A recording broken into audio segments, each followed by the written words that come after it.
ఈరోజు ఎన్నికల బహిరంగ సభ పార్లమెంట్ ఎన్నికల బహిరంగ సభలో పాల్గొనడానికి విచ్చేసిన మన ముఖ్య అతిథులు AICC general secretary Deepa Das Munshi madam గారికి, రోహిత్ చౌదరి గారికి, మన కాబోయే ఎంపీ మీ అందరి ఆశీర్వాదంతో హస్తం గుర్తుపై ఓటు వేసి గెలిపించి సోనియా గాంధీ గారికి కానుకగా ఇవ్వడమే కాదు 10 సంవత్సరాలుగా మన తెలంగాణని పట్టి పీడిస్తున్న పీడని మొన్న 3 మాసాల క్రితం కష్టపడి ఇవాళ ప్రభుత్వాన్ని పడగొట్టే ఇవాళ పేదల ముఖాలలో సంతోషం చూస్తూ మీరందరూ చూస్తున్నారు.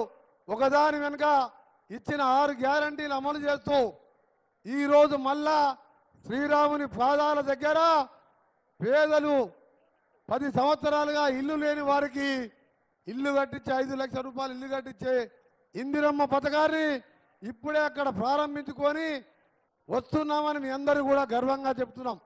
10 ఏళ్ళలో ఒక్క ఇల్లన కట్టుకున్నా? మీరు ఒక్క ఇల్లన కట్టినా?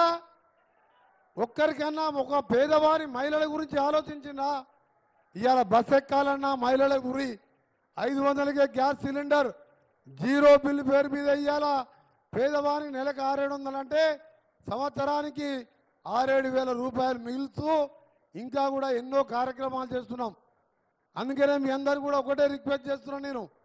ఈరోజు కేసీఆర్ గారు, కేటీఆర్, హరీష్ ఆ పార్టీ రోజు పేపర్లో చూస్తున్నాను. మీరు ఇవాళ రోజు మొన్ననే 3 ఎంపీలు పోయినారు, ఎమ్మెల్యేలు పోయినారు. మన పార్టీలకు ఎంతో జడ్పీ చైర్మన్లు, ఎక్స్ ఎమ్మెల్యేలు కాంగ్రెస్ పార్టీలోకి వస్తున్నారు. అందుకనే సోదరులారా, రాబోయే 10 సంవత్సరాలు ఇందిరమ్మ పాలన కాంగ్రెస్ పార్టీ అధికారంలోకి ఉంటుంది. రేవంత్ రెడ్డి గారు ముఖ్యమంత్రిగా, మేమందరం మినిస్టర్లుగా ఒక టీం లాగా పనిచేస్తూ మా ఎమ్మెల్యేలు అందరం కూడా ప్రజల మధ్యలో ఉంటున్నాం. ఇవాళ మీ సెక్రటరీ పోతే ఉదయం పోతే సాయంత్రం వరకు కొన్ని వేల మంది మా దగ్గరకు వస్తున్నారు. కానీ కేసీఆర్ పాలనలో సెక్రటరీ కానీ మంత్రుల దగ్గర కానీ ఎవరు పోయేవాళ్ళు కాదు. ఎందుకంటే అక్కడ కుటుంబ పాలనలాగా ఉండే పరిస్థితితో ఇవాళ ప్రతి ఒక్కరు వచ్చి మా దగ్గర వాళ్ళ బాధలు చెప్పుకుంటున్నారు.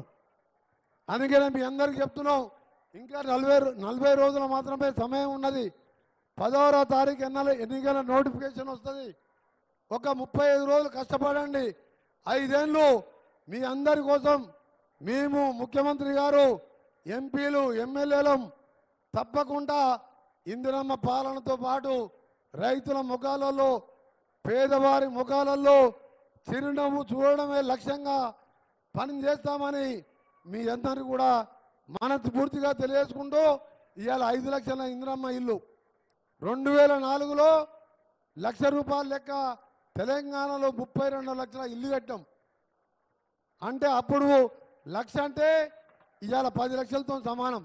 అయినా 5 లక్షలు సొంత జాగా ఉన్న వారికి ఇల్లు ఇచ్చే కార్యక్రమం చేస్తున్నాం. అందుకనే మీ అందరూ కూడా ఒక నెల రోజులు కష్టపడండి. ఆ తర్వాత 5 ఏళ్ళు మీకోసం కష్టపడతామని తెలియజేసుకుంటూ మరొకసారి హస్తం గుర్తుపై ఓటేసి బలరాం నాయక్ గారిని మంచి మెజార్టీతో గెలిచి, గతంలో కేంద్ర మంత్రిగా ఉన్నాడు, మళ్ళా కేంద్ర మంత్రి కావాలి, రాహుల్ గాంధీ ప్రధానమంత్రి కావాలి. అందుకనే మీరందరూ కూడా కష్టపడి గెలిపించాలని కోరుతూ చేతులెత్తి నమస్కరిస్తూ సెలవు తీసుకుంటున్నా. జై హింద్, జై కాంగ్రెస్.